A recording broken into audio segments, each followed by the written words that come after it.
I'm Kelly Huff with the Dixon Resource Conservation District. Dixon RCD is one of 3 RCDs in Solano County, and our primary mission is to provide drainage services to about 33,000 acres of agricultural land in the eastern portion of the county. So you can see our boundaries within the red area, and our drainage systems are the blue lines that you're seeing in there. So the way we do this is through 70 miles of drainage ditches that are not flood control, but provide drainage.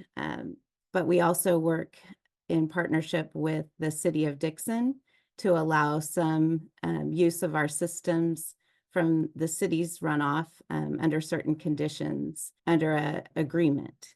We also have one of our Dixon RCD board members that sits on the Solano Subbasin Groundwater Sustainability Agency.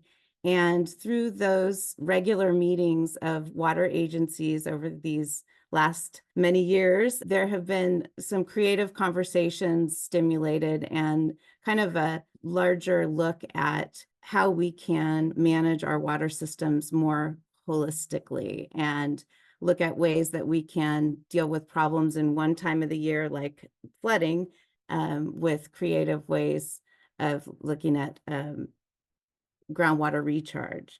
So some of the silver linings of having drought and flood close together have been, again, talking some of these creative ideas, not just on infrastructure, but also with individual landowners and growers. And so the way our system works has sometimes been seen as a limitation because, we drain relatively slowly. We're not flood control, but we're also only earthen system. And so the way our system functions actually allows for some sinking and slowing of water. So we've been working also on reaching out to individual growers and landowners to see what ideas they have on how we can slow, sink, and spread any of that drainage water to take some of the pressure off of our systems and also help with keeping as much of that stormwater here in our water system as possible. Since Dixon RCD was formed in the 1950s, we have continued to work very closely with the landowners and farmers in our district.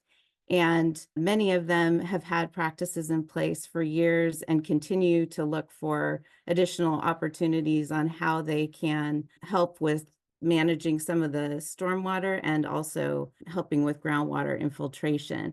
So what I have on the slide is just a couple examples, but there's many, and they always depend on, the specific situations of what type of crop it is, what type of soil it is. A couple of interesting examples of helping infiltrate more water on farmlands is the utilization of tailwater return systems that were originally put in place as recycling for flood irrigation water, but can also be repurposed for detaining stormwater during the storm season.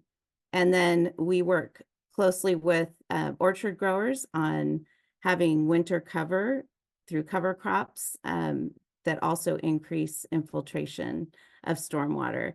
So a lot of what you'll see in Solano County, because like Chris and Nick mentioned, we're largely sustainable, but we are looking for ways for people to tweak practices, not just on farmlands, but everywhere where we can just sink, slow, spread, and store that water wherever it's falling.